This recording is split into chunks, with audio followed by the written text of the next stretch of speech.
Hello everyone, welcome back to my YouTube channel Life Sciences and I am your educator Supriya. आज का हमारा topic है cancer. तो हम लोग सबसे पहले देखेंगे कि कैंसर क्या होता है, कैंसर का डेवलपमेंट कैसे होता है, cancer cell versus normal cells और प्रॉपर्टीज़ ऑफ कैंसर। ये बहुत ही इंपॉर्टेंट टॉपिक है। So let's start the topic of cancer. So topic को स्टार्ट करते हैं। कैंसर, सबसे पहले हम देखते हैं कि व्हाट इज़ कैंसर। ठीक है, Cancer is a disease in which some of the body cells grow in uncontrolled manner and spread to the other parts of the body। यानी कि कैंसर एक ऐसी डिजीज़ है जिसमें बॉडी के कुछ सेल्स जो है वो एक अनकंट्रोल्ड मैनर में ग्रोथ करते हैं और दूसरी बॉडी पार्ट्स में स्प्रेड हो जाते हैं। ठीक है, cancer can start almost anywhere in the human body. Body में कहीं से भी कैंसर स्टार्ट हो सकता है, कोई स्पेसिफिक रीज़न नहीं है कि वहीं से कैंसर का डेवलपमेंट होगा। ठीक है, which is made up of trillions of cells. Normally human cells grow and multiply, यानी कि सेल डिवीजन होता है to form new cells as the body need them. When cells grow old or become damaged, they die and new cells takes their place. तो normally क्या होता है, जब हमारी बॉडी नॉर्मली फंक्शन करती है तो क्या होता है कि जो सेल्स का डिवीजन होता है वो एक कंट्रोल्ड मैनर में होता है, यानी कि जब उन्हें सिग्नल आता है तभी सेल डिवाइड होते हैं। ठीक है, और अगर वो सेल्स ओल्ड हो जाते हैं या फिर डैमेज हो जाते हैं तो वो उन सेल का डेथ हो जाता है, एपोप्टोसिस पाथवे में उन्हें सेंड कर दिया जाता है।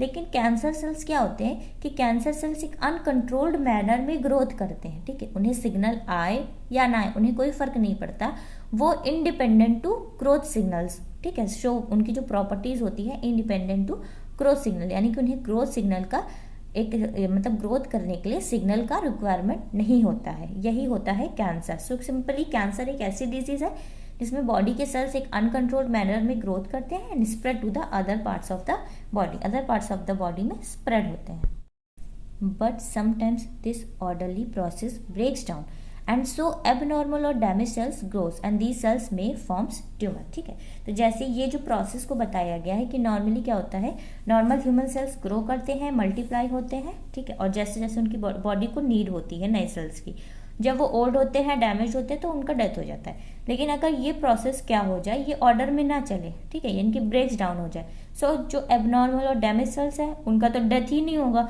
तो वो भी ग्रो कर जाएंगे और यही जो डैमेज या फिर एबनॉर्मल सेल्स का ग्रोथ होगा यही जो है ट्यूमर का या फिर कैंसर का फॉर्म ले लेगा। सो अब हम नेक्स्ट देखेंगे कि ट्यूमर का या फिर कैंसर का डेवलपमेंट कैसे। मैंने यहाँ पे 3 पॉइंट्स को मेंशन किया कि हाउ डज कैंसर डेवलप, कि कैंसर का डेवलपमेंट कैसे होता है। So cancer is a genetic disease. ठीक है, यानी कि जो जीन्स की वजह से डिजीज हो रही है। It is caused by changes to genes that control cell function, how they grow और डिवाइड। तो कैंसर एक जेनेटिक डिजीज है। क्यों? क्योंकि जब जो जीन्स में चेंजेस हो रहा है, जो हमारी बॉडी के जीन्स हैं उनमें चेंजेस हो रहे हैं जिसकी वजह से कैंसर कॉज हो रहा है। तो जीन्स का क्या काम होता है कि वो सेल के फंक्शन को कंट्रोल करता है कि सेल को कैसे ग्रोथ करना है, सेल को कैसे डिवाइड करना है। तो पहला ये रीज़न यही है कि अगर जीन्स में चेंजेस हो जाते हैं तो कैंसर का डेवलपमेंट हो जाता है। नेक्स्ट पॉइंट है damage to DNA caused by harmful substances. अगर हमारी बॉडी के डीएनए में डैमेज हो जाते हैं, कैसे? कुछ हार्मफुल सब्सटेंसेस के थ्रू जो इन्वायरमेंट में प्रेजेंट होते हैं, जैसे कि टोबैको में केमिकल्स होते हैं, जो यूवी रेज आती हैं सनलाइट से, इन सब की वजह से डीएनए में डैमेज हो जाता है, तो ये भी कैंसर कॉज करता है। नेक्स्ट पॉइंट है errors that occurs as cell divide. जब हमारी बॉडी में सेल डिवीजन होता है, हमारी बॉडी के सेल्स जो है वो डिवाइड करते हैं, तो जब सेल डिवीजन होता है उसमें कुछ एरर आ जाता है तो उसकी वजह से भी कैंसर कॉज होता है। तो 3 मेन पॉइंट है कि जीन्स में चेंजेस की वजह से कैंसर कॉज होता है, इन्वायरमेंटल फैक्टर्स इन्वॉल्व होते हैं, जैसे कुछ हार्मफुल सब्सटेंसेस हो गया, केमिकल्स हो गया टोबैको में, या यूवी रेज हो गया सनलाइट से, और जब हमारी बॉडी में सेल्स डिवाइड करते हैं तो उसमें अगर कोई भी एरर आ जाता है तो भी कैंसर कॉज हो जाता है। अब नेक्स्ट हम पॉइंट देखेंगे कि कैंसर सेल्स और नॉर्मल सेल्स में क्या डिफरेंस होता है। Difference between cancer cell and normal cell. Cancer cells grow in the absence of signals telling them to grow, but normal cells only grow when they receive such signal। तो starting के point पे भी मैंने ये बात बताई थी कि कैंसर सेल्स क्या करते हैं कि वो इंडिपेंडेंट टू ग्रोथ सिग्नल्स होते हैं। ठीक है, independent from growth signal. It means कि उन्हें किसी भी सिग्नल की ज़रूरत नहीं होती है। तो कैंसर सेल्स तब ग्रो करते हैं जब सिग्नल एब्सेंट होता है, तब भी वो ग्रो करते हैं, ठीक है। लेकिन नॉर्मल सेल्स का डिवीजन या फिर ग्रोथ तभी होता है जब उन्हें कोई सिग्नल्स को रिसीव करते हैं। तो फर्स्ट पॉइंट ये है।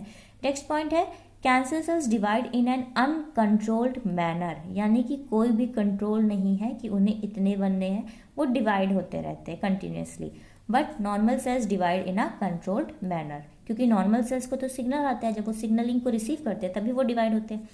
Next point is cancer cells do not show contact inhibition but normal sales shows contact inhibition. अब ये टर्म या ये लाइन में क्या बोला गया है कि जैसे कि हमारी बॉडी के नॉर्मल सेल्स क्या होते हैं कि वो एक सरफेस से अटैच्ड होते हैं, ठीक है। तो जब वो सरफेस से डिटैच हो जाते हैं, यानी कि अलग, अगर सरफेस से वो अलग हो जाते हैं, तो उन सेल्स को डैमेज सेल्स कंसीडर किया जाता है और उन सेल को डेथ पाथवे में सेंड कर दिया जाता है। लेकिन कैंसर सेल्स क्या करते हैं, do not show contact inhibition, यानी कि उनको ऐसा नहीं होता है कि वो जब क्या कहते हैं सरफेस से अटैच्ड हो तभी वो ग्रो करेंगे, ऐसा नहीं है, वो बिना कॉन्टैक्ट के भी ग्रो करते हैं। नेक्स्ट पॉइंट है cancer cells do not remain confined in the area of formation but normal sales remain confined, यानी कि कैंसर सेल्स का कोई एरिया स्पेसिफिक नहीं होता है कि उन्हें तभी ग्रोथ करनी है या उनका फॉर्मेशन करना है, लेकिन नॉर्मल सेल्स का एक एरिया होता है कि उन्हें कब ग्रोथ करनी है या कहाँ पे। अब हम कुछ प्रॉपर्टीज़ देखेंगे, प्रॉपर्टीज़ ऑफ कैंसर सेल्स की, कैंसर सेल्स की क्या क्या इंपॉर्टेंट प्रॉपर्टीज़ हैं। इंडिपेंडेंस फ्रॉम ग्रोथ सिग्नल्स, की कैंसर सेल्स क्या है कि इंडिपेंडेंस होते हैं ग्रोथ सिग्नल्स, यानी कि ऑटोक्राइन सिग्नलिंग शो करते हैं। मैंने इस टॉपिक पे भी वीडियो को अपलोड कर दिया है, सेल सिग्नलिंग, जिसमें मैंने ऑटोक्राइन सिग्नलिंग को भी मेंशन किया है, सो आप देख सकते हैं, मैंने लिंक को डिस्क्रिप्शन बॉक्स में दे दिया है। नेक्स्ट पॉइंट है स्केप एनोइकस, एनोइकस लॉस कॉन्टैक्ट इनहिबिशन, जैसे ऊपर के पॉइंट में मैंने बताया था डिफरेंस क्या होता है जब कैंसर सेल्स और नॉर्मल सेल्स में। तो जब ये कॉन्टैक्ट इनहिबिशन को लॉस कर देते हैं, यानी अपनी सरफेस से डिटैच होकर भी ये ग्रोथ को शो करते हैं। स्केप एपोप्टोसिस, एपोप्टोसिस क्या होता है, जब कोई भी सेल डैमेज होता है या ओल्ड हो जाता है तो उसे एक एपोप्टोसिस पाथवे में सेंड कर दिया जाता है ताकि जो डैमेज या ओल्ड सेल्स हैं उसको बॉडी से एलिमिनेट कर दिया जाए। तो लेकिन कैंसर सेल्स इस प्रोसेस को स्केप कर देता है, यानी कि वो डैमेज होने के बाद भी ग्रो करता है। शोज मेटास्टेसिस, मेटास्टेसिस मीन्स होता है spread to the other parts of the body and forming the secondary tumour या सेकेंडरी कैंसर, ठीक है। मेटास्टेसिस मीन्स एक सिंपल सा आप समझ लीजिए कि कैंसर जो होते हैं वो बॉडी की दूसरे ऑर्गन्स में स्प्रेड होके वहाँ पे भी कैंसर को कॉज कर देते हैं। Next point is insensitive to anti growth signal, वही बात बोली कि जो नॉर्मल सेल्स को सिग्नलिंग जब आती है तब वो ग्रोथ करते हैं, लेकिन उन्हें एक एंटी ग्रोथ सिग्नल आता है कि अब आपको ग्रोथ नहीं परफॉर्म करनी। लेकिन जो कैंसर सेल्स होते हैं वो insensitive to anti growth signal, यानी कि वो ऐसा कोई सिग्नल को रिसीव नहीं करते, वो कंटिन्यूसली सिर्फ ग्रोथ ही परफॉर्म करते हैं।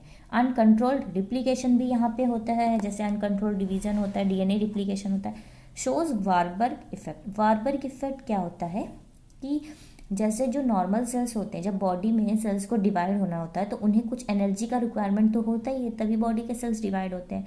तो जो नॉर्मल सेल्स होते हैं वो वारबर्ग इफेक्ट वो क्या करते हैं कि जो ग्लाइकोलिसिस पाथवे होता है जिसमें O2 प्रेजेंट होता है, एब्सेंट होता है, तो दो पाथवे रन होते हैं। जब O2 प्रेजेंट होता है तो ग्लाइकोलिसिस पाथवे जो कि एनर्जी जनरेटिंग पाथवे है वो रन होता है। लेकिन कैंसर सेल्स क्या करते हैं, वेदर O2 इज प्रेजेंट और एब्सेंट, ये हमेशा वारबर्ग इफेक्ट शो करते हैं, यानी कि ये ग्लाइकोलिसिस पाथवे को ही रन करते हैं ताकि उनके जो सेल्स हैं उनको कंटिन्यूसली जो है वो एनर्जी मिलती रहे, तभी तो वो ग्रोथ करेंगे, क्योंकि वो एक अनकंट्रोल्ड ग्रोथ को शो कर रहे हैं। तो cancer cell shows Warburg effect. तो मैंने यहाँ पे आपको कैंसर के बारे में बहुत कुछ बताया कि कैंसर क्या होता है, what are the causes of cancer, difference between cancer cells and normal cells and properties of cancer cells। ये बहुत ही इंपॉर्टेंट टॉपिक है, ये नेट के एग्जाम में आपको इवन BSc MSc 12 हर एक क्लास में ये टॉपिक पूछा जाता है, ये इतना बेसिक टॉपिक है। So thank you for watching my video. Next video भी मैं कैंसर पे ही अपलोड करूँगी आगे के लेक्चर्स को।